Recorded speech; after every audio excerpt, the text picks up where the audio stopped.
முதல்ல சேனலை சப்ஸ்கிரைப் பண்ணுங்கள். இந்த வீடியோவை லைக் பண்ணுங்கள். இப்போ வந்து நம்ம பார்க்க போகிறது பார்த்திங்கன்னா, நம்ம பிரைம் மினிஸ்டர் வந்து இப்போ மோடி வந்து பஹல்காம் டெரர் அட்டாக் அப்புறம் ஒரு வேர்டை சொல்லியிருந்தார். Blood and water cannot flow டுகெதர்னு சொல்லி. ஸோ அவர் எதை மீன் பண்ணுறாருன்னு சொன்னால், இண்டஸ் வாட்டர் ட்ரீட்டின்னு ஒன்று இருக்குது.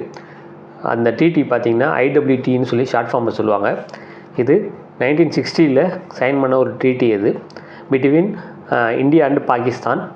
அப்போ வந்து அது வெஸ்ட் பாகிஸ்தான் சொல்லுவாங்க. அதுக்கப்புறம் பங்களாதேஷை ஈஸ்ட் பாகிஸ்தான் சொல்லுவாங்க.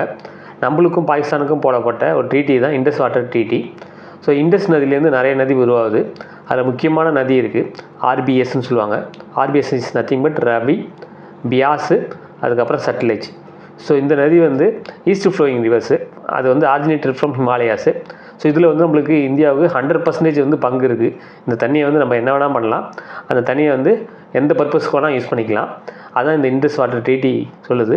இந்த 1960 போடப்பட்ட ட்ரீட்டி இது பிட்வீன் இந்தியா அண்ட் பாகிஸ்தான். அந்த டைமில் பார்த்திங்கன்னா நேரு வந்து பிரைம் மினிஸ்டராக இருந்தார் இந்தியாவுக்கு.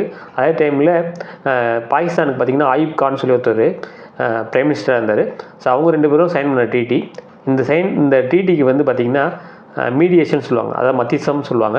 ஸோ அந்த டைமில் வந்து யார் பண்ணாங்கன்னு சொன்னால், வேர்ல்டு பேங்க் வந்து பண்ணுச்சு.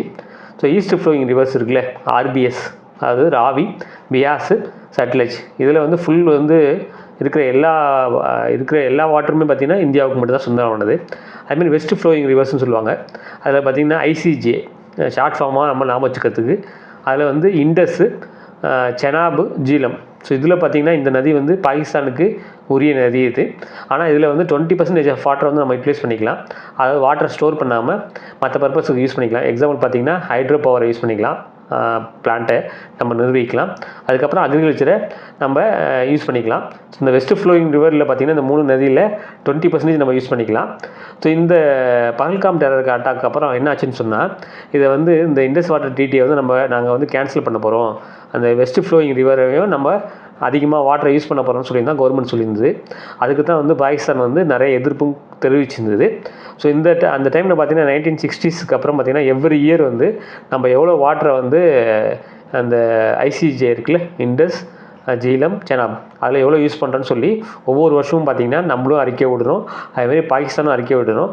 ஸ்டில் வந்து இந்த இண்டஸ் வாட்டர் ட்ரீட்டியை வந்து மானிட்டர் பண்ணுறது பார்த்திங்கன்னா வேர்ல்டு பேங்க்கு.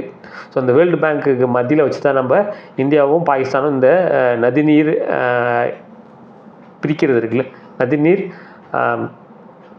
ரிவர் வாட்டர் ஷேரிங்கை வந்து சைன் பண்ணாங்க 1960. ஸ்டில் பார்த்திங்கன்னா இதில் 2 கண்ட்ரியுமே பங்கு பெற்றிருக்கு. இதனால் நிறைய விவசாயிகள் பார்த்திங்கன்னா 2 கண்ட்ரிலையுமே பார்த்திங்கன்னா பயனடைஞ்சிட்ருக்காங்க.